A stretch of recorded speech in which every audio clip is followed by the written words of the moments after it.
السلام علیکم، بسم اللہ الرحمن الرحیم۔ آج ہم کو قرآن مجید کی صورتوں کے تیسرے گروپ کی آخری 3 صورتیں کرنی ہیں۔ آپ کو یاد ہوگا کہ میں نے آپ کو بتایا تھا کہ اس تیسرے گروپ میں 15 صورتیں ہیں، جن میں سے پہلی 14 صورتیں مکی ہیں اور ایک سورہ واحد سورہ النور مدنی ہے۔ ہم نے اس سے پہلے 12 صورتیں پڑھ چکے ہیں، 4 کے گروپس میں ہم نے 3 نشستوں میں ان کو پڑھا۔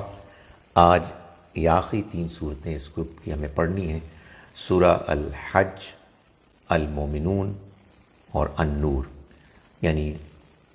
سورہ نمبرز 22، 23 اینڈ 24۔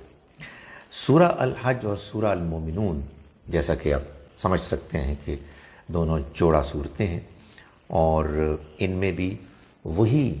مضمون کے جو اس گروپ میں چلا آ رہا ہے، انذار اور بشارت کا۔ وہ لوگ کہ جو انکار کرنے والے ہیں، ان کے انکار پر، ریجیکشن پر ان کو وارن کیا جا رہا ہے کہ اگر انہوں نے اپنے اس روش کو، ایٹیچیوڈ کو جاری رکھا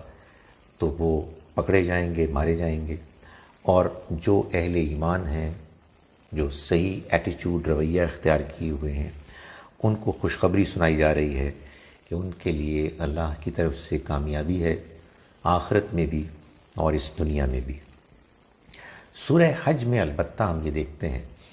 کہ یہ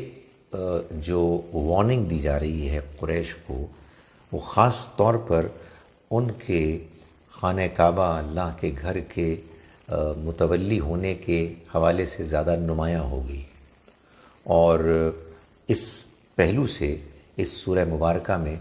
ہم کو حج کے بارے میں بھی کچھ بیان نظر آتا ہے۔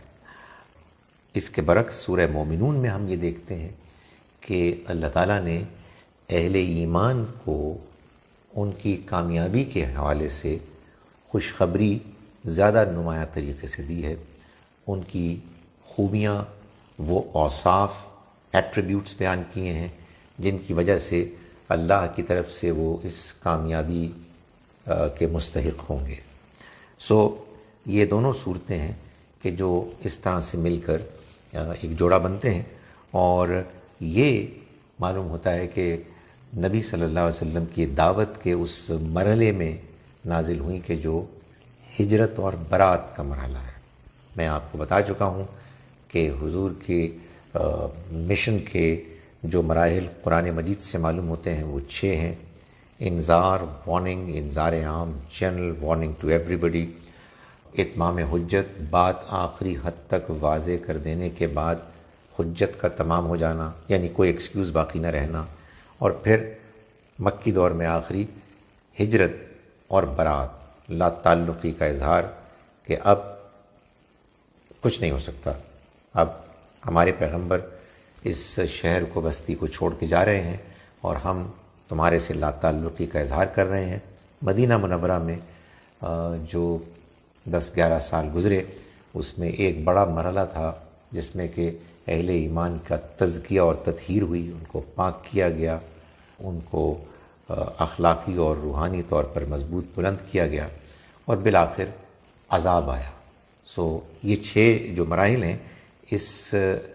پہلو سے اگر دیکھا جائے تو یہ دونوں صورتیں کہ جو اب ہم دیکھیں گے، یہ جو مرحلہ تھا ہجرت اور برات کا، اس میں نازل ہوئی۔ تو آئیے پہلے سورہ حج کو دیکھتے ہیں۔ سورہ حج سورہ نمبر 22 ہے۔ اس میں اللہ تعالیٰ پہلی 2 آیات میں فرماتے ہیں، بسم اللہ الرحمن الرحیم، یا ایھا الناس، اے لوگو، اتقوا ربکم، اپنے رب سے ڈرو، ان زلزلۃ الساعۃ شیء عظیم، قیامت کا زلزلہ، اس کی ہلچل، وہ ایک بڑی ہولناک چیز ہے، یہ کوئی معمولی چیز نہیں ہوگی۔ تم اپنے خواہشات، اپنی منمانی چیزوں میں پھنسے ہوئے ہو، تمہیں اس کا اندازہ نہیں ہے کہ جب وہ ہلچل آ جائے گی تو اس وقت تمہارے پاس کچھ بھی نہیں ہوگا اپنا دفاع کرنے کے لیے۔ یوم ترونہا تذہل کل مرضعۃ عما ارضعت، جس دن تم جب اسے دیکھو گے، اس دن ہر دودھ پلانے والی اپنے دودھ پیتے بچے کو بھول جائے گی۔ وَتَضَعُ كُلُّ ذَاتِ حَمْلٍ حَمْلَهَا، اور ہر حاملہ عورت اپنے حمل کو ڈال لے گی۔ وَتَرَى النَّاسَ سُكَارَىٰ، اور تم دیکھو گے کہ لوگ نشے میں ہیں۔ وَمَا هُمْ بِسُكَارَىٰ، حالانکہ وہ نشے میں نہیں ہوں گے۔ وَلَٰكِنَّ عَذَابَ اللَّهِ شَدِيدٌ، بلکہ اللہ کا عذاب ہی بڑا ہولناک چیز ہوگی، جس کی وجہ سے وہ کچھ مدہوش سے ہو جائیں گے اور آدمی کو یہ خیال ہوگا کہ شاید یہ نشے کی حالت میں ہے۔ اس کے بعد آیات نمبر 5 سے آنورڈز اللہ تعالیٰ یہ بتا رہے ہیں کہ یہ جو انسان خیال کرتا ہے کہ موت کے بعد دوبارہ زندہ کرنا ایک مشکل چیز ہوگی، اللہ تعالیٰ فرماتے ہیں یا ایھا الناس، اے لوگو، ان کنتم فی ریب من البعث، اگر تم موت کے بعد جی اٹھنے کے بارے میں شبے میں مبتلا ہو، فإنا خلقناکم من تراب، تو دیکھو ذرا سوچو، ہم نے تم کو پیدا کیا مٹی سے، ثم من نطفہ، پھر پانی کی ایک بوند سے، ثم من علقۃ، پھر اس کے بعد ہم نے تمہیں ایک جنین سے پیدا کیا، ثم مضغۃ مخلقۃ وغیر مخلقۃ، اور پھر ہم نے ایک لوتھڑے سے کوئی کامل اور کوئی ناقص۔ فرمایا کہ لنبین لکم، یہ سب ہم نے اس لیے کیا تاکہ ہم تم پر اپنی قدرت اور اپنی حکمت کی شانیں تم پر واضح کریں۔ وَنُقِرُّ فِي الْأَرْحَامِ مَا نَشَاءُ، اور ہم رحموں میں ٹھہرا دیتے ہیں جو چاہتے ہیں، جتنا چاہتے ہیں، اِلیٰ اجل مسمى، ایک مقررہ مدت تک کے لیے۔ ثُمَّ نُخْرِجُكُمْ طِفْلًا، پھر ہم تم کو نکالتے ہیں ایک بچے کی شکل میں۔ ثُمَّ لِتَبْلُغُوا أَشُدَّكُمْ، پھر ہم تمہیں موقع دیتے ہیں کہ تم اپنی جوانی کو پہنچو۔ وَمِنْكُمْ مَنْ يُتَوَفَّى، اور تم میں سے وہ بھی ہیں کہ جو آگے کی عمر کو پہنچنے سے پہلے ہی مر جاتے ہیں۔ وَمِنْكُمْ مَنْ يُرَدُّ إِلَىٰ أَرْذَلِ الْعُمُرِ، اور وہ بھی ہیں کہ جو بڑھاپے کی عمر کو پہنچتے ہیں۔ لِكَيْ لَا يَعْلَمَ مِنْ بَعْدِ عِلْمٍ شَيْئًا، کہ وہ جان لینے کے بعد پھر کچھ نہ جان پائیں۔ وَتَرَى الْأَرْضَ حَامِدَةً، اور تم دیکھتے ہو کہ زمین بالکل خشک ہے۔ فَإِذَا أَنزَلْنَا عَلَيْهَا الْمَاءَ اهْتَزَّتْ وَرَبَتْ وَأَنبَتَتْ مِنْ كُلِّ زَوْجٍ بَهِيجٍ، تو ہم پانی برساتے ہیں اس پر تو وہ لہریں دینے لگتی ہے، وہ فصلیں اگاتی ہے، اور طرح طرح کی خوشنما چیزیں ہیں کہ جو برآمد ہوتی ہیں۔ یہ تم منظر دیکھتے ہو۔ فرمایا ذالک بأن اللہ هو الحق، یہ سب کچھ اس لیے ہے کہ اللہ ہی پروردگار حقیقی ہے۔ وأنہ یحیی الموتى، اور وہی مردوں کو زندہ کرتا ہے۔ وأنہ علی کل شیء قدیر، اور وہ ہر چیز پر قدرت رکھنے والا ہے۔ اور یہ اس لیے بھی وأن الساعة آتیۃ، تاکہ تم پر واضح ہو کہ قیامت وہ آ کے رہے گی، لا ریب فیہا، اس کے آنے میں کوئی شک نہیں۔ وأن اللہ یبعث من فی القبور، اور یہ کہ اللہ جو قبروں میں ہیں ان کو ایک دن زندہ کرے گا۔ یہ سب بیان ہو گیا۔ اس کے بعد میں نے گزارش کی تھی کہ اس سورہ مبارکہ سورہ حج میں اللہ تعالیٰ نے حج کو بیان کیا اس پہلو سے کہ لوگ یہ جانیں کہ یہ جو اللہ کے گھر کے ساتھ عظیم عبادت وابستہ ہے، یہ اصل میں اللہ کا ایک بڑا احسان ہے جو اس نے قریش کے لوگوں پر کیا کہ ان کو اس کا ذمہ دار بنایا، جس کی وجہ سے ان کو یہ ایک غیر معمولی شرف مقام ملا ہے۔ فرمایا کہ یہ حج اس وقت شروع ہوا جب ابراہیم اور اسماعیل علیہم السلام نے اللہ کا گھر تعمیر کرنے کے بعد اللہ کے اس حکم سے لوگوں کو دعوت دی، جس حکم میں اللہ تعالیٰ نے فرمایا وَأَذِّن فِي النَّاسِ، آیت نمبر 27 ہے، اور لوگوں میں منادی دے دو، ان کو بلاوا دو بالحج، حج کا، یا تو کا رجالن، وہ آئیں گے تمہارے پاس پیدل، وعلی کل ضامر، اور کمزور لاغر اونٹنیوں پر، یاتین من کل فج عمیق، اور وہ پہنچیں گی دور دراز گہرے پہاڑی راستوں سے۔ سو گویا کہ یہ بتایا جا رہا ہے کہ یہ جو حج ہے یہ اصل میں اللہ کے حکم سے ایسے شروع ہوا کہ اللہ کا گھر تعمیر ہوا، اور اس کے بعد اللہ کے بندے ابراہیم علیہ السلام نے لوگوں کو اس کی دعوت دی، اور انہوں نے اس دعوت کے مطابق پھر حج کے لیے آنا شروع کر دیا۔ فرمایا آگے چل کے، ذالک ومن یعظم شعائر اللہ، ان کا جو بھی معاملات ہیں ان کا اہتمام رکھو، اور یہ جان لو کہ جو بھی اللہ کے شاعر کی تعظیم کرے گا، فَإِنَّهَا مِن تَقْوَى الْقُلُوبِ، تو یہ تو دلوں کے تقوی کے نتیجے میں ہوگا۔ یعنی یہ حج اور حج سے متعلق یہ عبادات اور یہ ارکان، یہ اصل میں انسان کرتا ہے اگر اس کے دل میں تقوی ہوتا ہے۔ آگے چل کے اللہ تعالیٰ نے آیت نمبر 37 میں فرمایا، لَن يَنَالَ اللَّهَ لُحُومُهَا وَلَا دِمَاؤُهَا، اور یہ جان لو کہ یہ جو تم اس حج میں جانور کی قربانی دیتے ہو، اللہ کو نہ اس کا گوشت پہنچتا ہے اور نہ اس کا خون پہنچتا ہے، وَلَٰكِن يَنَالُهُ التَّقْوَىٰ مِنْكُمْ،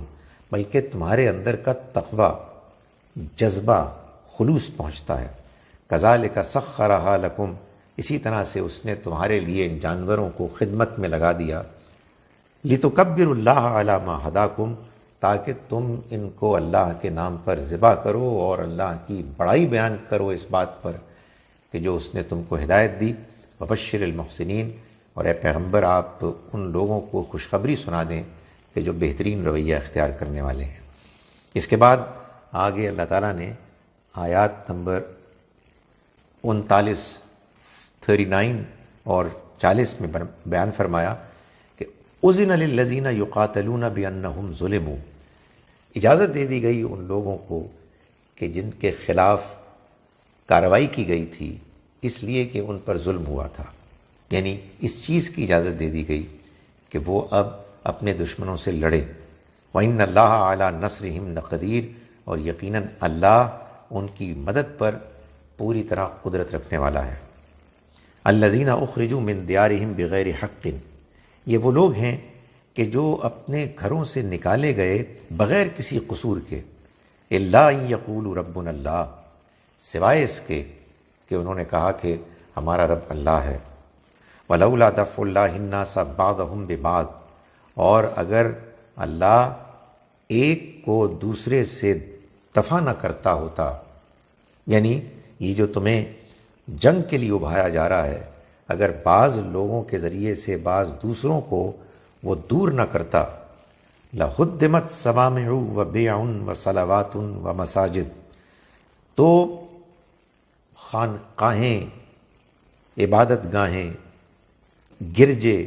کنیسے، مسجدیں، یہ تباہ کر دی جاتی، منہدم ہو جاتی۔ یذکر فی اسم اللہ کثیرا، جن میں اللہ کا ذکر کثرت سے کیا جاتا ہے۔ یعنی یہ بات سمجھائی جا رہی ہے کہ اللہ کے دین میں جہاد کی اجازت اس لیے دی گئی ہے کہ اگر اللہ تعالیٰ جہاد کی اجازت نہ دے اور بعض لوگوں کے ذریعے سے بعض دوسرے لوگوں کو دور نہ کرے تو اس کے نتیجے میں پھر یہ ہوگا کہ وہ لوگ کہ جو ظالم لوگ ہیں، جو حدود کو توڑنے والے لوگ ہیں، وہ حد سے آگے گزر جائیں گے اور اللہ کی عبادت گاہوں کو بھی وہ مسمار کر دیں گے۔ تو اللہ تعالیٰ نے 4 عبادت گاہوں کا ذکر کیا، صوامع و بیع و صلوات و مساجد، یعنی خانقاہیں، گرجے، کنیسے اور مسجدیں۔ صرف مساجد کا ذکر نہیں کیا بلکہ دوسرے مذاہب کی بھی عبادت گاہوں کا ذکر کیا، جن کے بارے میں یہ کہا کہ ان میں اللہ کا نام کثرت سے لیا جاتا ہے۔ چنانچہ جہاد اس لیے کیا جائے گا کہ عبادت گاہوں کی حفاظت کی جائے اور لوگوں کو موقع ملے، ان کو اجازت ملے کہ وہ اپنے اپنے طریقے پر جس طرح عبادت کرنا چاہیں کریں۔ فرمایا وَلَيَنْصُرَنَّ اللَّهُ مَن يَنْصُرُهُ، اور اللہ تعالیٰ لازماً مدد کرتا ہے ان کی کہ جو اس کی مدد کرتے ہیں۔ ان اللہ لقوی عزیز، یقیناً اللہ مضبوط ہے، غالب، زبردست ہے۔ اس کے بعد آگے چل کے آیات نمبر 77 میں اللہ تعالیٰ ایک بہت اہم بات بیان فرما رہے ہیں، جس کو ہم سورہ بقرہ میں بھی دیکھ آئے ہیں۔ اللہ تعالیٰ مسلمانوں کو خطاب کر کے کہہ رہے ہیں، یا ایھا الذین آمنوا، ایمان والو، ارکعوا واسجدوا واعبدوا، رکوع کرو، سجدے کرو اور عبادت کرو اپنے رب کی، وافعلوا الخیر، اور نیکی کی کام کرو، لعلکم تفلحون، تاکہ تم فلاح پاؤ، وجاہدوا فی اللہ حق جہادی، اور جہاد کرو اللہ کے راستے میں جیسے کہ جہاد کرنے کا حق ہے، هو اجتباکم، اس نے تمہیں چن لیا ہے، وما جعل علیکم فی الدین من حرج، اور تمہارے دین میں اس نے کوئی تنگی نہیں رکھی، یعنی اے مسلمانوں، اے بنی اسماعیل کے لوگوں، اللہ نے اب بنی اسرائیل کے دور کے بعد تمہارا انتخاب کر لیا ہے، اور اس نے تمہارے دین میں کوئی مشکل، کوئی تنگی نہیں رکھی۔ ملت ابیکم ابراہیم، یہ تمہارے باپ ابراہیم کا دین ہے۔ ظاہر ہے باپ تو بنی اسماعیلی کے تھے نا، تو ان کو خاص طور پر خطاب کیا جا رہا ہے۔ ہوا سماکم المسلمین، اس نے تمہارا نام مسلمان رکھا، من قبل وفی ھذا، پچھلی تعلیمات میں بھی، صحیفوں میں بھی، اور اس قرآن میں بھی، لیکون الرسول شہیدا علیکم، یہ اللہ نے تمہیں اس لیے چنا ہے کہ رسول تم پر گواہ ہو جائے، وتکونوا شہداء علی الناس، اور تم انسانوں پر گواہ بن جاؤ، یعنی تم امتم وسط ہو، تم درمیان کی امت ہو، کہ ایک طرف اللہ کے رسول تم کو اللہ کے دین کی گواہی دے رہے ہیں،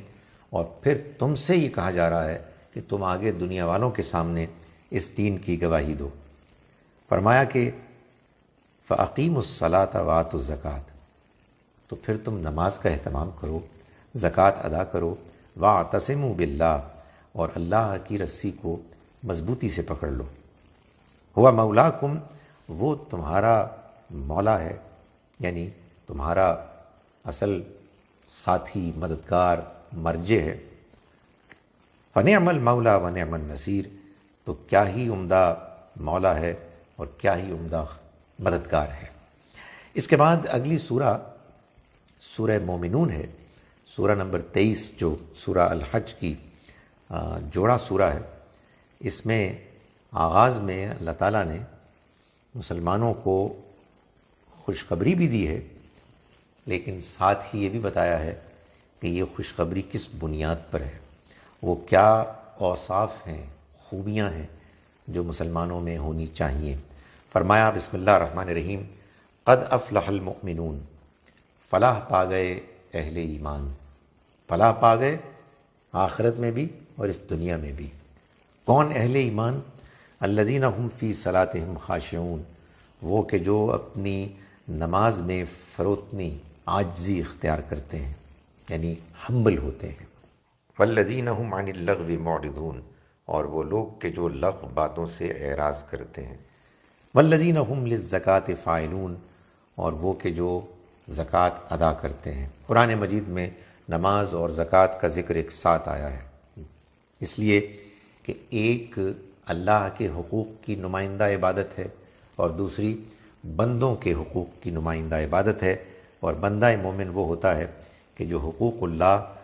اور حقوق العباد دونوں کا لحاظ رکھتا ہے۔ والذین هم لفروجہم حافظون، اور وہ اہل ایمان کہ جو اپنی شرم گاہوں کی حفاظت کرتے ہیں، الا علی ازواجہم او ما ملکت ایمانہم، سوائے اپنی بیویوں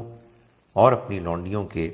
فإنہم غیر ملومین، سو اس بارے میں ان کو کوئی ملامت نہیں۔ لونڈیاں اس زمانے میں جو غلامی کا ایک سلسلہ چل رہا تھا، قرآن مجید نے،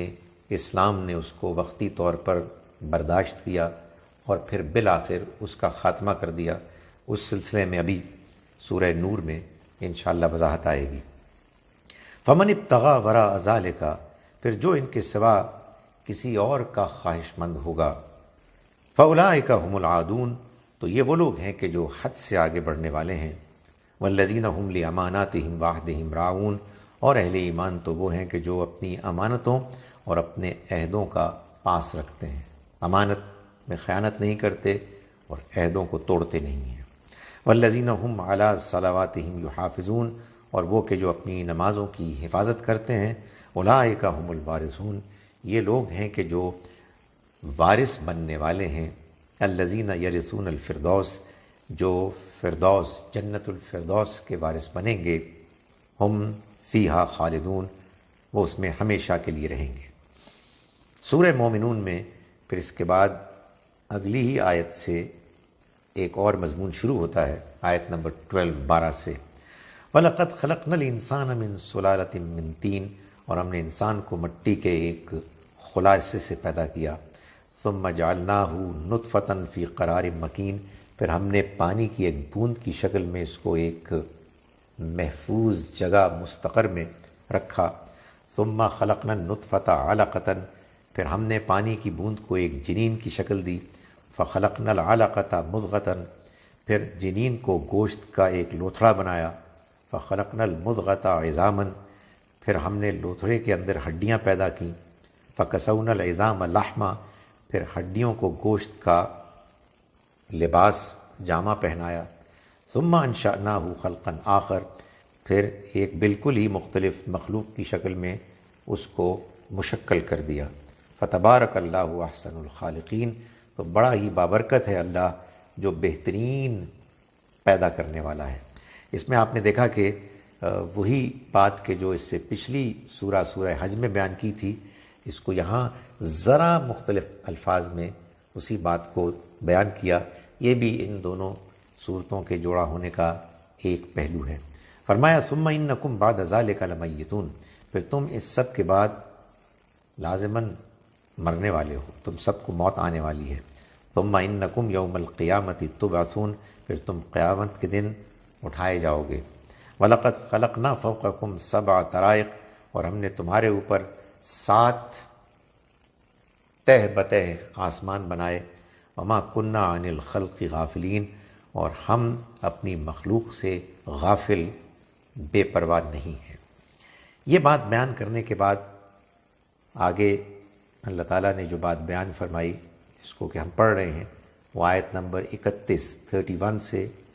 شروع ہوتی ہے۔ فرمایا ثم انشأنا من بعدہم قرنا آخرین،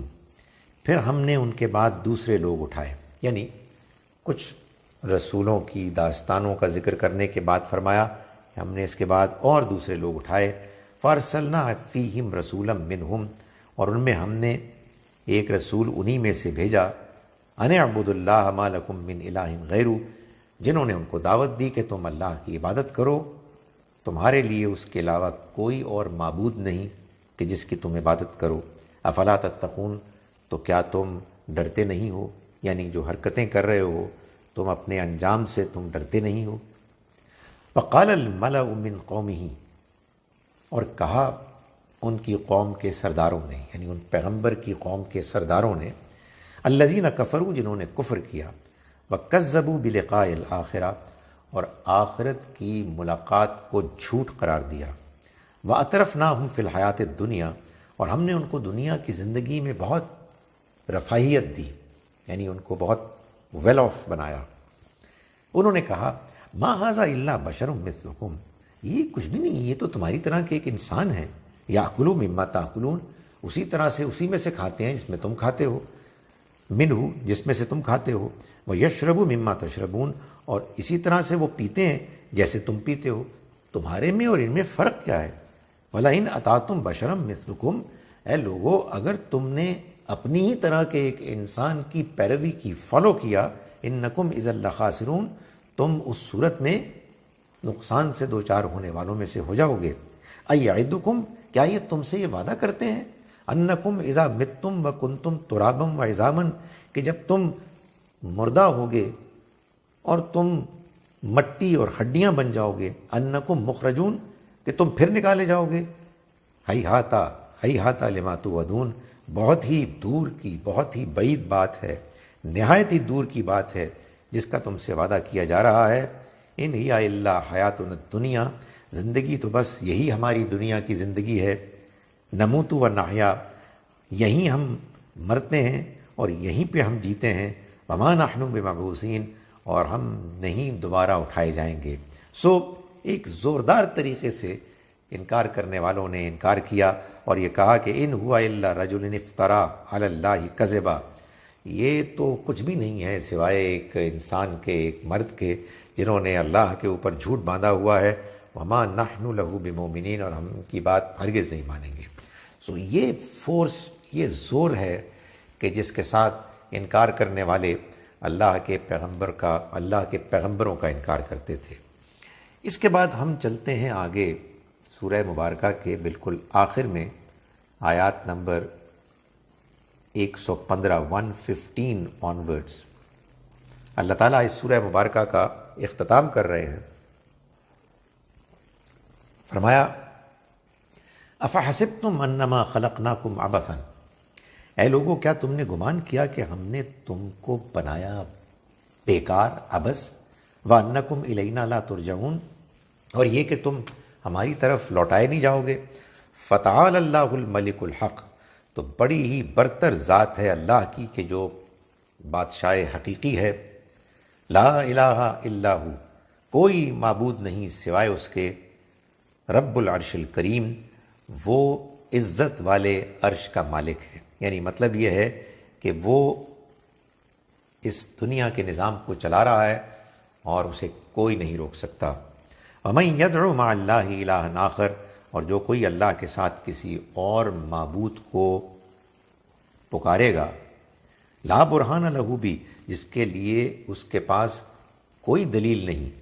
فَإِنَّمَا حِسَابُهُ عِندَ رَبِّهِ، تو اس کا حساب اس کے رب کے ہاں ہوگا۔ إِنَّهُ لَا يُفْلِحُ الْكَافِرُونَ، کافر فلاح نہیں پا سکتے، کامیاب نہیں ہو سکتے۔ وَقُلْ رَبِّ اغْفِرْ وَارْحَمْ وَأَنْتَ خَيْرُ الرَّاحِمِينَ، اور اے پیغمبر آپ دعا کیجئے کہ اے میرے رب تو معاف فرما دے، رحم فرما دے، یقیناً تو رحم کرنے والوں میں سب سے بہتر رحم کرنے والا ہے۔ اس آیت پر یہ سورہ مبارکہ مکمل ہوتی ہے۔ اس کے بعد اب سورہ نور ہے۔ میں نے گزارش کی تھی کہ یہ جو صورتوں کا تیسرا گروپ ہے، اس میں 14 مکی صورتیں ہیں اور ایک مدنی سورہ ہے، سورہ نور، یہ سورہ نمبر 24 ہے۔ یہ سورہ مبارکہ مسلمانوں کے غلبے کا اعلان کر رہی ہے، خوشخبری دے رہی ہے کہ مسلمانوں کو اب غلبہ حاصل ہوگا۔ وہ کامیابی جس کی بشارت، خوشخبری اس گروپ کی صورتوں میں دی جا رہی تھی، اب وہ کامیابی آیا ہی چاہتی ہے۔ یہ مدنی سورہ ہے، تو مدینہ منورہ میں مسلمانوں کو اس بات کا اختیار حاصل ہو گیا تھا کہ وہ سرزمین پر اللہ کے احکام کے مطابق زندگی گزاریں، ذاتی زندگی بھی اور اجتماعی زندگی بھی۔ چنانچہ اس سورہ مبارکہ میں جب اللہ کی طرف سے مسلمانوں کی کامیابی اور غلبے کا اعلان ہوا، تو ساتھ ہی ساتھ پھر مسلمانوں کے تزکیے کے لیے بھی ان کو ہدایات کی گئی، کیونکہ یہ مسلمانوں کی کامیابی ان کے اخلاقی اور روحانی پاکیزگی اور اضافے، ترقی کے ساتھ ہی جڑی ہوئی ہے، یعنی دونوں لازم و ملزوم ہیں۔ یہ کامیابی حاصل ہوتی ہے مسلمانوں کو اپنے آپ کو اخلاقی اور روحانی طور پر بلند کرنے کے نتیجے میں۔ آخرت میں تو وہی لوگ کامیاب ہوں گے کہ جن کا تزکیہ ہوا ہوگا، لیکن دنیا میں اللہ کے پیغمبر اور ان کے ساتھی اور بعد میں بنی اسماعیل اگر کامیابی اور عروج پا سکتے ہیں تو اس کے لیے ان کے پاس ایک ہی لایہ حمل، ایک ہی طریقہ ہے، اور وہ یہ کہ وہ اپنا تزکیہ کریں، جس کا ذکر اس سورہ مبارکہ میں بہت نمایاں طور پر نظر آتا ہے، اور اللہ تعالیٰ نے اس میں خطاب بھی چنانچہ مسلمانوں ہی کو کیا ہے، اور گویا کہ یہ بتایا جا رہا ہے کہ مدینہ منورہ میں جو اب مسلمانوں کی ریاست قائم ہوئی ہے، اس کے بعد اب منکرین پر، انکار کرنے والوں پر آخری اقدام، آخری حملہ ہونے والا ہے۔ سورہ مبارکہ کا آغاز ہوتا ہے بسم اللہ الرحمن الرحیم، سورۃ انزلناہا وفرضناہا۔ یہ ایک اہم صورت ہے کہ جس کو ہم نے نازل کیا اور ہم نے اس کے احکام کو فرض کر دیا، جو کچھ بھی بیان کیا گیا اس کو مسلمانوں پر لازم کر دیا۔ وانزلنا فیہا آیات بینات، اور اس میں ہم نے نہایت واضح آیات، تنبیہات نازل کیں، لعلکم تذکرون، تاکہ تم یاد دہانی حاصل کرو۔ اس کے بعد جو پہلا حکم دیا وہ یہ ہے کہ الزانیۃ والزانی، زانی عورت اور زانی مرد، فجلدوا کل واحد منہما مئۃ جلدہ، دونوں میں سے ہر ایک کو 100 کوڑے مارو۔ ولا تأخذکم بہما رأفۃ فی دین اللہ، اور تمہیں اس معاملے میں ان کے ساتھ کوئی نرمی اللہ کے دین کو نافذ کرنے میں نہ روکے۔ یعنی یہ نہ ہو کہ تم ان لوگوں کی ہمدردی میں کہ جو اس جرم کے مرتکب ہوئے، تمہیں یہ خیال ہو کہ یہ بڑی سخت سزا ہے تو ان کو نہ دی جائے تو اس سے کیا فرق پڑتا ہے۔ فرمایا ان کنتم تؤمنون باللہ والیوم الآخر، اگر تم اللہ اور آخرت کے دن پر ایمان رکھتے ہو۔ وَلْيَشْهَدْ عَذَابَهُمَا طَائِفَةٌ مِّنَ الْمُؤْمِنِينَ، اور یہی نہیں بلکہ ان کی سزا کے وقت مسلمانوں کا ایک گروہ بھی موجود ہونا چاہیے۔ یہ اتنی واضح بات ہے کہ جس کے بعد ظاہر ہے کوئی بندہ مومن یہ نہیں کہہ سکتا کہ یہ سزا کوئی سخت سزا ہے، اس سزا کو ہمیں دور حاضر میں چھوڑ دینا چاہیے۔ نہیں، اللہ ہم سے بہتر جانتا ہے کہ اگر معاشرے کے اندر زنا کی وبا عام ہو جائے تو اس کے بعد معاشرے میں تباہی بربادی پھیل جائے گی، خاندانی نظام تلپٹ ہو جائے گا، گندگی عام ہو جائے گی۔ اس لیے اللہ تعالیٰ چاہتے ہیں کہ وہ لوگوں پر واضح کر دیں کہ اس معاملے میں خدا تعالیٰ کے ہاں کسی قسم کی کوئی نرمی نہیں ہے۔ آگے چل کے آیت نمبر 4 سے آنورڈز فرمایا والذین یرمون المحصنات، اور جو لوگ الزام لگائیں، تہمت لگائیں، المحصنات پاک دامن عورتوں پر، ثم لم یأتوا بأربعۃ شہداء، پھر وہ اپنے الزام کو ثابت کرنے کے لیے 4 گواہ نہ لائیں، فجلدوہم 80 جلدہ، تو تم ان کو 80 کوڑے مارو، ولا تقبلوا لہم شہادۃ ابدا، اور ان کی کوئی گواہی کبھی قبول نہ کرو، واولئک هم الفاسقون، یہی لوگ ہیں کہ جو فاسق، حد سے آگے بڑھنے والے ہیں۔ ایک جانب یہ کہا کہ زنا کی سزا 100 کوڑے ہے لوگوں کے سامنے، اور دوسری جانب یہ کہا کہ کوئی شخص کسی دوسرے کے اوپر الزام نہیں لگا سکتا سوائے اس کے کہ وہ 4 گواہ مل کر کسی پر الزام لگائیں، تو پھر زنا کا مقدمہ قائم ہوگا،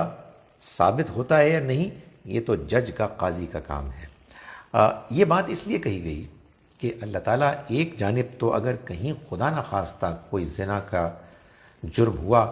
اور اس کے ارتکاب کرنے والے پکڑے گئے تو ان کو تو پھر پبلک میں سزا ملے گی تاکہ وہ عبرت کا نمونہ بنے، اور دوسری جانب لوگ اس بارے میں گفتگو بھی نہ کریں، اپنی زبانوں کو بند رکھیں، کوئی اگر زبان کھولے گا تو وہ بھی سزا کا مستحق ٹھہرے گا۔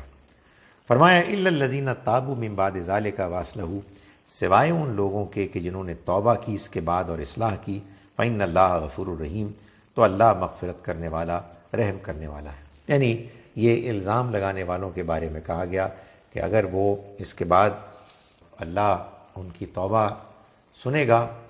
تو وہ معاف کرے گا۔ زانیوں کے لیے بھی ایسا ہی ہو سکتا ہے کہ ظاہر ہے کہ جیسا کہ قرآن نے بیان کیا اور ہم آئندہ دیکھیں گے کہ اگر کوئی زانی یا زانیہ توبہ کرے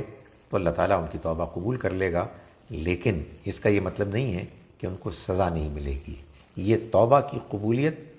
آخرت کے پہلو سے ہے۔ اس کے بعد اب اس سے ہی ایک جڑے ہوئے اور مسئلے کو بھی بیان کر دیا۔ فرمایا والذین یرمون ازواجہم، اور وہ لوگ کہ جو اپنی بیویوں پر تہمت لگائیں، کہ انہوں نے زنا کیا ہے۔ ولم یکن لہم شہداء، اور ان کے پاس گواہ نہیں ہے، یعنی عام طور پر تو تہمت لگائی نہیں جا سکتی، اگرچہ کہ انسان نے اپنی آنکھوں سے ہی کیوں نہ دیکھا ہو، لیکن بہرحال شوہر کا معاملہ بیوی کے ساتھ اور بیوی کا معاملہ شوہر کے ساتھ یہ ذرا ایک مختلف چیز ہے۔ تو فرمایا کہ اگر ان کے پاس گواہ نہیں ہیں الا انفسہم، سوائے ان کے اپنی ذات کے، فشہادۃ احدہم، تو ان میں سے ہر ایک کی گواہی ہوگی اربع شہادات باللہ، کہ وہ اللہ کی گواہی پر یہ کہے انہ لمن الصادقین، 4 مرتبہ کہے کہ وہ سچا ہے۔ والخامسۃ، اور 5ویں مرتبہ وہ یہ کہے ان لعنت اللہ علیہ، کہ اللہ کی لعنت ہو اس پر، ان کان من الکاذبین، اگر وہ جھوٹا ہے۔ وَيَدْرَوْ عَنْهَا الْعَذَابَ، اور وہ عورت اپنے سے سزا کو ہٹا سکتی ہے، یعنی وہ سزا کے جو زانیہ کی سزا ابھی بیان ہوئی ہے 100 کوڑے، وہ اس سے اپنے آپ کو بچا سکتی ہے۔ ان تشہد 4 شہادات باللہ، اگر وہ یہ کرے کہ وہ اللہ کو گواہ بنائے 4 مرتبہ، انہ لمن الکاذبین، اور یہ کہے کہ وہ جھوٹ بول رہا ہے۔ والخامسۃ، اور 5ویں مرتبہ وہ یہ کہے ان غضب اللہ علیہا، کہ اللہ کا غضب ہو اس پر، ان کان من الصادقین، اگر وہ سچا ہے۔ یعنی اگر یہ عورت اس طرح سے گواہی دے گی تو اس کے اوپر پھر زنا کی سزا نافذ نہیں ہوگی، ورنہ اس کے شوہر کی طرف سے جو الزام لگا ہے اس الزام کے نتیجے میں اس کو بھی سزا ہو سکتی ہے، اگرچہ کہ شوہر کے پاس گواہ نہیں۔ یہی معاملہ ظاہر ہے کہ بیوی کا بھی ہوگا شوہر کے معاملے میں۔ وَلَوْلَا فَضْلُ اللَّهِ عَلَيْكُمْ وَرَحْمَتُهُ وَأَنَّ اللَّهَ تَوَّابٌ حَكِيمٌ، اور اگر تم پر اللہ کا فضل اور اس کا کرم نہ ہوتا، اور یہ بات نہ ہوتی کہ اللہ توبہ قبول فرمانے والا ہے اور بڑی حکمت والا ہے، تو تم اے مسلمانوں اس کی پکڑ میں آ جاتے۔ اس کے بعد آگے آیات 16 سے آگے اللہ تعالیٰ نے 16 آنورڈز وہ واقعہ کہ جو افک کے واقعے کے نام سے مشہور ہے،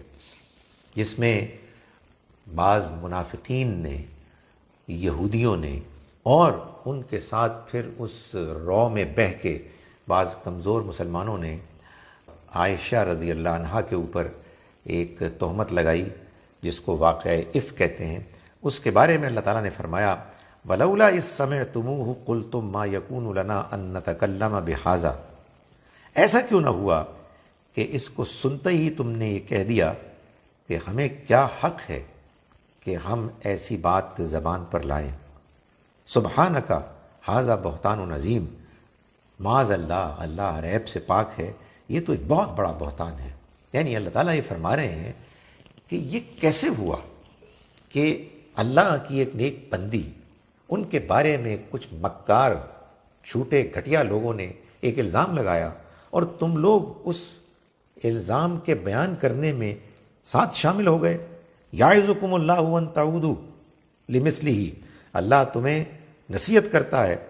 کہ تم اس طرح کی بات کبھی دوبارہ نہیں کرو گے، ابداً، کبھی بھی، ان کنتم مومنین، اگر تم واقعی مومن ہو۔ وَيُبَيِّنُ اللَّهُ لَكُمُ الْآيَاتِ، اور واضح کرتا ہے اللہ تمہارے لیے اپنی آیات کو۔ وَاللَّهُ عَلِيمٌ حَكِيمٌ، اور اللہ جاننے والا، حکمت والا ہے۔ إِنَّ الَّذِينَ يُحِبُّونَ أَن تَشِيعَ الْفَاحِشَةُ، یقیناً وہ لوگ کہ جو یہ چاہتے ہیں کہ اہل ایمان کے اندر بے حیائی کا چرچا ہو، فی الذین آمنوا، اہل ایمان کے اندر، یعنی اہل ایمان کے معاشرے میں، لہم عذاب علیم، ان کے لیے ایک دردناک عذاب ہے۔ یہ فحاشی پھیلانے والے لوگ، چاہے تہمت لگا کر، باتیں کر کے، یا ایسی چیزیں بنا کر، فلمز، ڈرامے اور ایسے گانے بنا کر کہ جس میں لوگوں کے اندر کی جنسی کمزوری نمایاں ہو اور معاشرے کے اندر بے حیائی پھیلے، فرمایا کہ ان کے لیے فی الذین آمنوا لہم عذاب علیم، ان کے لیے ایک دردناک عذاب ہے، فی الدنیا والآخرہ، دنیا میں بھی اور آخرت میں بھی، واللہ یعلم وانتم لا تعلمون، اللہ جانتا ہے تم نہیں جانتے، اللہ جانتا ہے یہ کتنی گری ہوئی گھٹیا نقصان دہ چیز ہے، تمہیں اس کا علم نہیں ہے۔ اس کے بعد آگے آیات نمبر 23 سے 25 میں 23 to 25 میں اللہ تعالیٰ اسی موضوع کو مزید بیان کرتے ہوئے فرما رہے ہیں کہ ان الذین یرمون المحصنات الغافلات المؤمنات، وہ لوگ کہ جو پاک دامن، بھولی بھالی اور باایمان عورتوں پر تہمت لگاتے ہیں، لعنوا فی الدنیا والآخرہ، ان پر دنیا اور آخرت میں لعنت ہوئی، وَلَهُمْ عَذَابٌ عظیم، اور ان کے لیے ایک بڑا عذاب ہوگا۔ یوم تشہد علیہم السنتہم وایدیہم وارجلہم بما کانوا یعملون، اس دن جس دن ان کی زبانیں، ان کے ہاتھ، ان کے پیر ان کے سامنے ان کے اعمال کی گواہی دیں گے۔ یومئذ یوفیہم اللہ دینہم الحق، جس دن اللہ ان کو پورا پورا بدلہ دے دے گا۔ وَيَعْلَمُونَ أَنَّ اللَّهَ هُوَ الْحَقُّ الْمُبِينُ، اور وہ جان لیں گے کہ اللہ ہی ہے کہ جو واضح کر دینے والا ہے، یعنی وہی ہے کہ جو حقیقت کو واضح کرنے والا ہے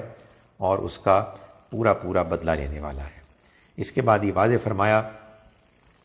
کہ آخرت کا جب معاملہ ہوگا تو اس میں اللہ تعالیٰ لوگوں کے جوڑے بنائے گا ان کے اخلاق اور کردار کے لحاظ سے۔ چنانچہ فرمایا کہ الخبیثات للخبیثین، خبیث عورتیں خبیث مردوں کے لیے ہوں گی، والخبیثون للخبیثات، اور خبیث مرد خبیث عورتوں کے لیے ہوں گے، والطیبات للطیبین، اور پاکیزہ عورتیں پاکیزہ مردوں کے لیے ہوں گی، والطیبون للطیبات، اور پاکیزہ مرد پاکیزہ عورتوں کے لیے ہوں گے۔ اولئک مبرؤون مما یقولون، یہ لوگ بالکل بری ہوں گے اس سے کہ جو یہ باتیں کرتے ہیں۔ لہم مغفرۃ ورزق کریم، ان کے لیے مغفرت اور عزت کی روزی ہوگی۔ یعنی وہاں یہ جو دنیا میں کچھ لوگ رلے ملے ہوتے ہیں، برا مرد ہوتا ہے، نیک عورت ہوتی ہے، فرعون کی بیوی آسیہ، زمین آسمان کا فرق، نیک مرد ہوتا ہے،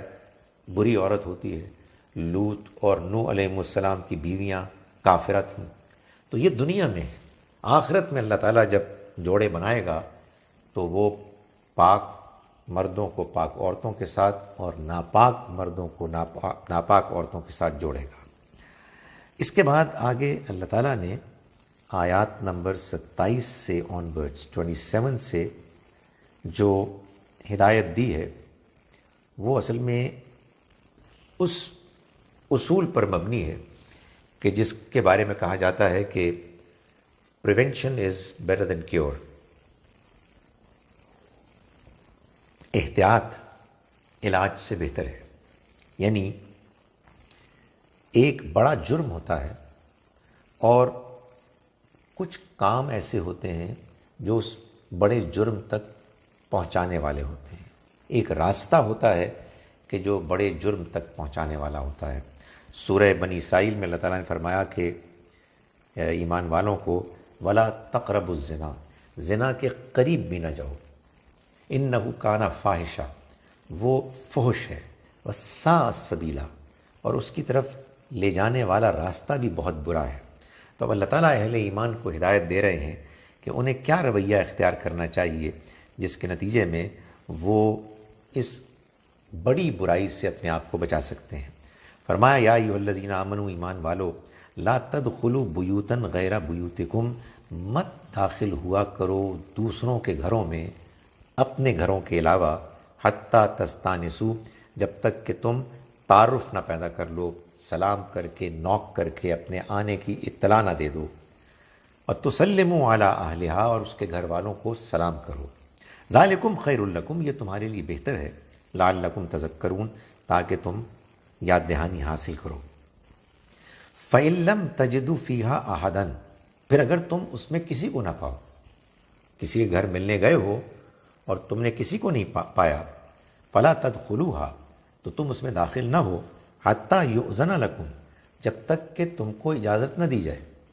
وَإِن قِيلَ لَكُمُ ارْجِعُوا، اور اگر تمہیں کہا جائے کہ لوٹ جاؤ، فَارْجِعُوا، تو لوٹ جاؤ، ہوا ازکا لکم، یہی تمہاری پاکیزگی کے لیے زیادہ بہتر ہے۔ یعنی یہ تم پھر اعتراض نہ کرو کہ یہ کتنے بدتمیز لوگ ہیں کہ گھر آئے ہوئے مہمان کو لوٹا رہے ہیں۔ نہیں، اگر آپ نے اپوائنٹمنٹ نہیں لی ہے اور آپ ایسے ہی جا کے کسی سے ملنے کی کوشش کر رہے ہیں تو اس کا یہ حق ہے کہ وہ آپ کو لوٹا دے۔ یہی معاملہ ٹیلی فون کا بھی ہے۔ آپ نے کسی کو کال کیا بغیر پوچھے تو اس کا حق ہے کہ وہ اس کو اٹینڈ کرے یا نہ کرے۔ واللہ بما تعملون علیم، تم جو عمل کرتے ہو اللہ اس کو جانتا ہے۔ لیس علیکم جناح ان تدخلوها بیوتا غیر مسکونۃ فیہا متاع لکم، کوئی تم پر حرج نہیں ہے کہ تم ان گھروں میں داخل ہو کہ جن میں کوئی نہیں رہتا اور ان میں تمہارے فائدے کی چیزیں، یعنی وہ جگہیں جیسے لائبریری ہے، جیسے مارکیٹ ہے، جیسے کلب ہے، اور جگہیں ہیں جن میں کوئی نہیں رہتا اور تمہارے سب کے فائدے کی چیزیں ہیں، ان کے بارے میں یہ نہیں کہا جا رہا کہ تم ان میں بھی پرمیشن لے کے جاؤ۔ واللہ یعلم ما تبدون وما تکتمون، اللہ جانتا ہے جو کچھ بھی تم ظاہر کرتے ہو اور جو کچھ بھی تم چھپاتے ہو۔ قل للمؤمنین یغضوا من ابصارہم، اب یہ معاملہ ہوا کہ اب آپ کسی کے گھر میں اس کی اجازت سے داخل ہو رہے ہیں اور اس گھر میں مرد بھی ہیں اور عورتیں بھی ہیں، تو فرمایا کہ آپ مومن مردوں کو کہہ دیجئے کہ وہ اپنی نگاہوں کو پاک رکھیں، وَيَحْفَظُوا فُرُوجَهُمْ، اور اپنی شرم گاہوں کی حفاظت کریں، یعنی اپنی نگاہوں میں شرم رکھیں، گھورنا شروع نہ کر دیں، اور اپنے لباس کو ایسا رکھیں کہ وہ باحیا ہو، اپنی شرم گاہوں کو اچھی طرح سے چھپانے والا لباس پہنیں، اور اپنی نیت کو بھی پاک رکھیں، برے خیالات سے اپنے آپ کو دور رکھیں۔ ذالک ازکا لہم، یہ وہ چیز ہے کہ جو ان کے لیے زیادہ پاکیزگی کا باعث بنے گی۔ ان اللہ خبیر بما یصنعون، اللہ باخبر ہے اس سے کہ جو وہ کرتے ہیں۔ وقل للمؤمنات، اور آپ مومن عورتوں سے بھی کہہ دیں، یغضضن من ابصارہن، کہ وہ بھی اپنی نگاہوں کو پاک رکھیں، ویحفظن فروجہن، اور وہ بھی اپنی شرم گاہوں کی حفاظت کریں، ایسا لباس پہنیں کہ جس سے ان کی شرم گاہیں اچھی طرح سے ڈھک جائیں۔ ولا یبدین زینتہن الا ما ظہر منہا، اور وہ نہ ظاہر کریں اپنی زینت کو سوائے اس کے کہ جو آپ سے آپ ظاہر ہوتی ہے۔ یعنی خواتین کا معاملہ یہ ہے کہ وہ زینت بھی کرتی ہیں، میک اپ کرتی ہیں، زیورات پہنتی ہیں، تو اللہ تعالیٰ نے فرمایا کہ یہ جو انہوں نے زینت اختیار کی ہوئی ہے اس کو وہ ظاہر نہ کریں سوائے اس کے کہ جو آپ سے آپ ہی ظاہر ہو، یعنی چہرے کی زینت، ہاتھ کی زینت، پیر کی زینت، یہ تو بہرحال ظاہر ہونی ہی ہے۔ اس کے علاوہ کہیں اگر آپ نے زینت کی ہے تو آپ کو اس کو چھپانا ہے۔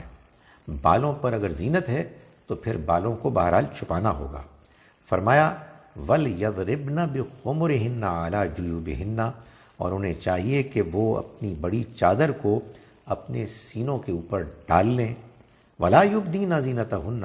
اور وہ ظاہر نہ کریں اپنی زینت کو کسی کے سامنے، إِلَّا لِبُعُولَتِهِنَّ أَوْ آبَائِهِنَّ، سوائے اپنے شوہروں کے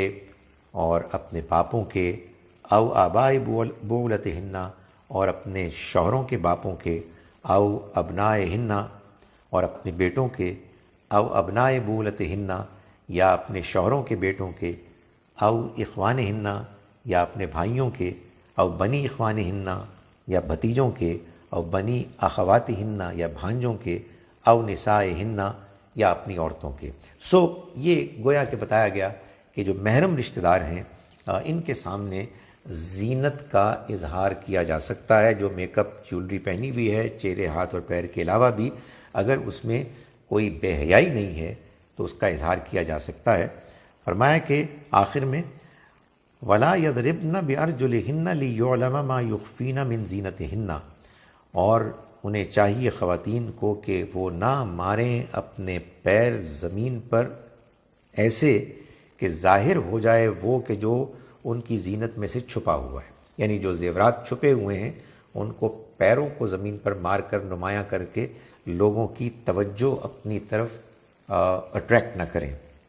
وَتُوبُوا إِلَى اللَّهِ جَمِيعًا، اور توبہ کرو اللہ کی طرف سب کے سب، أَيُّهَا الْمُؤْمِنُونَ، اے اہل ایمان، لَعَلَّكُمْ تُفْلِحُونَ، تاکہ تم فلاح پاؤ۔ میں نے گزارش کی کہ یہ احکام اللہ تعالیٰ نے خاص طور پر دیے اس مقصد کے لیے کہ زنا کا دروازہ بند ہو جائے، زنا کے راستے کو بھی اختیار نہ کیا جائے، اس کے قریب بھی نہ آیا جائے۔ اس کے بعد آیات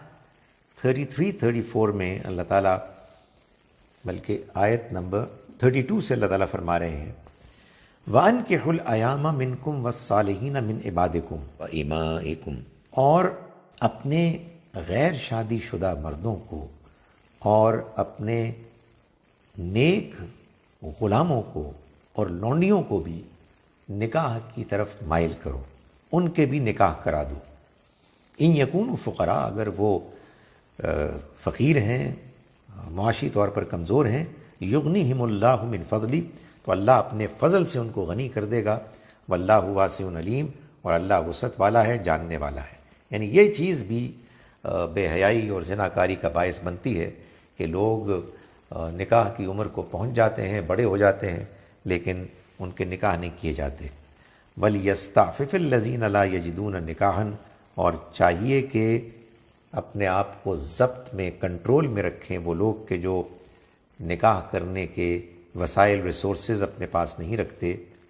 حتیٰ یغنیہم اللہ من فضلہ، یہاں تک کہ اللہ ان کو اپنے فضل سے غنی کر دے۔ والذین یبتغون الکتاب مما ملکت ایمانکم فکاتبوہم ان علمتم فیہم خیرا، یہ ہے وہ بات کہ جس کی طرف میں نے پہلے اشارہ کیا کہ اللہ تعالیٰ فرما رہے ہیں کہ اور جو مکاتب ہونے کے طالب ہوں تمہارے غلاموں اور لونڈیوں میں سے، تو تم ان کو مکاتب بنا دو، یعنی وہ تمہارے پاس آئیں اس مقصد کے لیے کہ تم ان کے ساتھ ایک کانٹریکٹ کرو، مکاتبت ہو، جس میں تم ان کو یہ بتاؤ کہ ان کی اتنی قیمت ہے کہ جو ان کو ادا کرنی ہوگی آزادی کے لیے، اور وہ اس کے لیے کمٹ کریں، تو تم ان کو اس کانٹریکٹ کے نتیجے میں، اس وعدے کے نتیجے میں آزاد کر دو۔ یہ اللہ تعالیٰ نے اختیار دے دیا تمام ان لوگوں کو کہ جو ایبل باڈیڈ تھے، فرمایا کہ تم ان کو لکھ کر اس معاہدے کو طے کر کے تم انہیں آزاد کر دو، ان علمتم فیہم خیرا، اگر تم ان میں خیر صلاحیت پاؤ، یعنی اگر وہ اچھے جسمانی طور پر ہیں اور اپنے آپ کو خود سنبھال سکتے ہیں تو تم پھر ان کو نہیں روکو گے۔ فرمایا وَآتُوهُم مِّن مَّالِ اللَّهِ الَّذِي آتَاكُمْ، اور اے مسلمانوں تم اپنے اس مال میں سے جو اللہ نے تم کو دیا ان پر خرچ کرو، یعنی انہیں آزاد ہونے کے لیے جو مال چاہیے ہے وہ تم ان کو دو تاکہ وہ اپنی آزادی حاصل کر سکیں۔ یہ مت بھولو کہ یہ مال اللہ نے تم کو دیا ہے۔ یہ خاص بات ہے کہ جو اللہ تعالیٰ نے یہاں بیان فرمائی، اور اس کے نتیجے میں غلاموں اور لونڈیوں کے لیے آزادی کا ایک موقع سب کو میسر آ گیا۔ دوسری جانب ہم سورہ محمد میں انشاءاللہ دیکھیں گے کہ اللہ تعالیٰ نے جنگی قیدیوں کو غلام لونڈیاں بنانے سے روک دیا۔ اس کے بعد جناب آئیے اب آیت نمبر 35 کی طرف، کہ جس میں اللہ تعالیٰ ایمان کی حقیقت بیان کر رہے ہیں کہ یہ دنیا کی زندگی جس میں ہم رہتے ہیں، اس میں بڑے سوالات ہیں۔ کس نے بنائی؟ کیوں یہ دنیا بنائی؟ وہ کیسا ہے؟ زندگی کا مقصد کیا ہے؟ موت کے بعد کیا ہونے والا ہے؟ انسان کو اگر ان سوالوں کے جواب نہ ملیں تو وہ گویا کہ اندھیروں میں ہے۔ اللہ تعالیٰ پر اگر انسان صحیح ایمان لے آئے اور اس کی اسکیم کو صحیح طور پر سمجھ لے تو وہ گویا کہ روشنی میں آ جاتا ہے۔ اسی کو بیان کیا یہاں، اللہ نور السماوات والارض، اللہ آسمانوں اور زمین کی روشنی ہے، یعنی اللہ پر ایمان در حقیقت وہ چیز ہے کہ جس کو پا لینے کے بعد انسان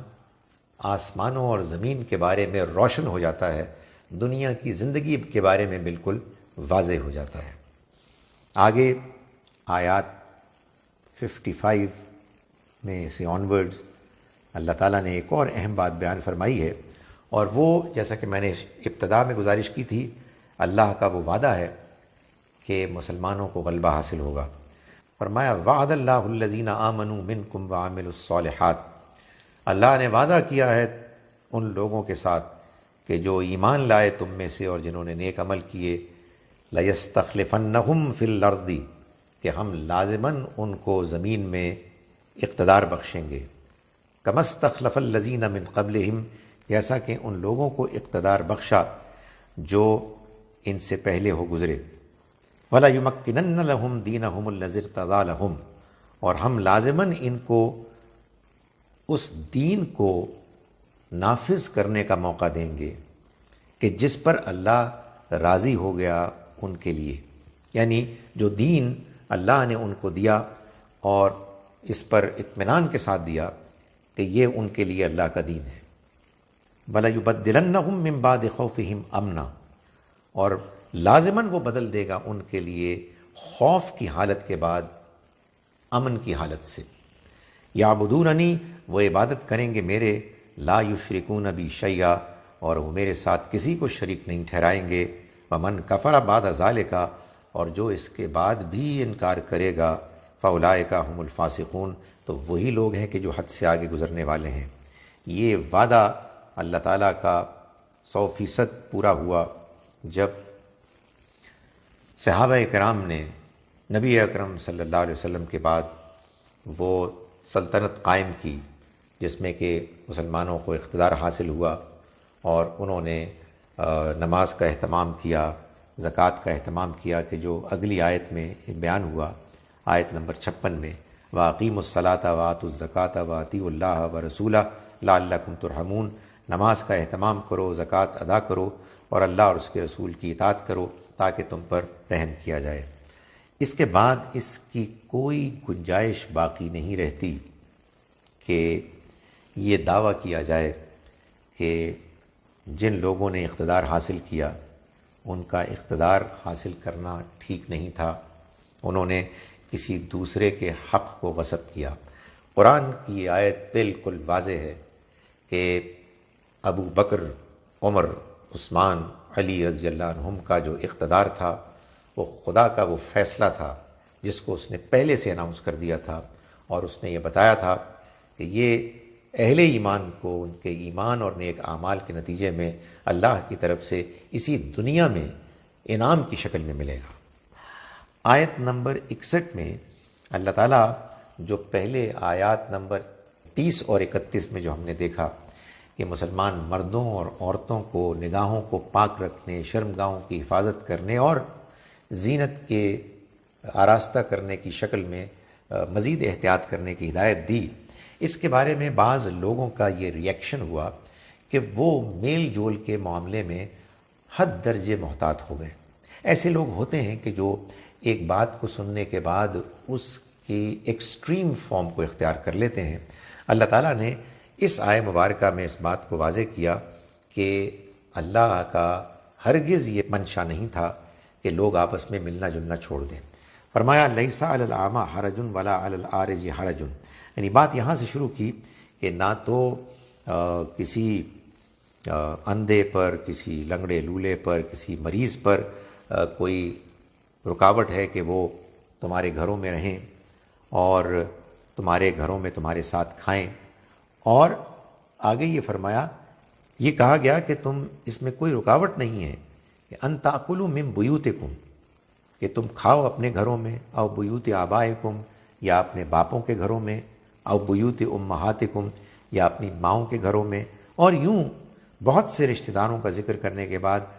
آخر میں فرمایا او صدیقکم، یا اپنے دوستوں کے گھروں میں۔ یعنی تم سے یہ نہیں کہا جا رہا